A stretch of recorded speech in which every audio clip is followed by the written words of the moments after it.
بہار کے مجلسی رکن اسمبلی اختر الایمان نے مفتی سلمان کی گرفتاری کو نامناسب قرار دیا۔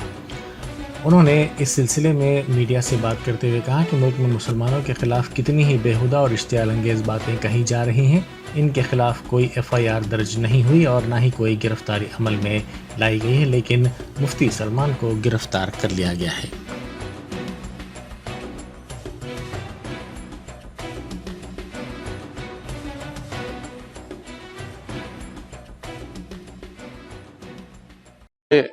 ہم آہ بھی کرتے ہیں تو ہو جاتے ہیں بدنام، کوئی قتل بھی کرے تو چرچا نہیں ہوتا ہے نا۔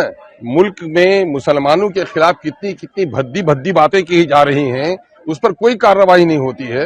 وہ ہمارے دھرم گرو ہیں، ممکن ہے کچھ باتیں اس نے کہی ہوں گی، کبھی آدمی کی زبان پھسل جاتی ہے، لیکن جہاں تک مجھے معاملہ ہے کہ مفتی جی نے کوئی غلط بات نہیں کی ہوگی، اور عدالت گواہ ہے کہ ہمارے لوگوں کو بے قصور طور پر ATS کے لوگوں نے اٹھایا ہے، ٹاٹا میں گرفتار کیا گیا، کوٹا میں گرفتار کیا گیا ہے، 12 سال تک اس کی جوانی برباد کر دی گئی ہے، عدالت میں کوئی ثبوت نہیں ملا ہے۔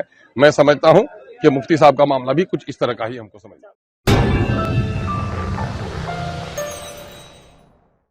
جرمنٹن super speciality hospital, doctor Mir Jawad Zar Khan, senior experienced orthopaedic surgeon, bone fracture, joint replacement, hip replacement اور اسپائن سرجری کامیابی سے انجام دے رہے ہیں۔ اس کے علاوہ neuro surgery, cardiology, gynaecology, dental, general medicine, dialysis اور فزیو تھراپی جیسے شعبات میں انتہائی کامیابی کے ساتھ واجبی فیس میں علاج کیا جا رہا ہے۔ شیئرنگ اور پرائیویٹ رومز، اسپتال میں 24 گھنٹے MRI، CT scan, 2D digital X ray, ultra sound, operation theatre, ICU اور لیب کی سہولت دستیاب ہے۔ آپ کی امیدوں کے عین مطابق جرمنٹن super speciality hospital, pillar number 150، عطا پور، حیدرآباد۔